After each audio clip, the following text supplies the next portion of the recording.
Hello, જય શ્રી કૃષ્ણ। જો આજે શનિવાર છે અને અમારે મસ્ત મજાનો મેળ પડી ગયો છે। કેમ દિલીપ વાર કઈ જગ્યાએ હનુમાનજીના દર્શન કરવાનું વિચારી નહોતું નહીં આવું મસ્ત અને પબ્લિક તો એટલી બધી છે ને અહીંયા। અત્યારે સારંગપુર ધામ બહુ મસ્ત બનાવી નાખ્યું છે, બહુ વિશાળ થઈ ગયું અને હનુમાન દાદા જો હનુમાન દાદાનું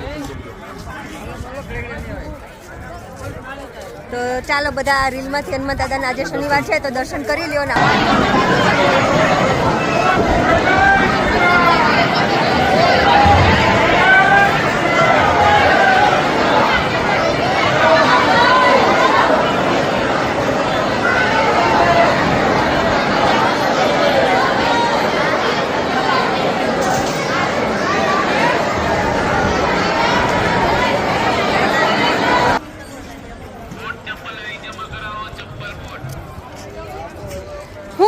બોલો આપણે મળ્યા નેક્સ્ટ રીલમાં। ચાલો જય શ્રી કૃષ્ણ।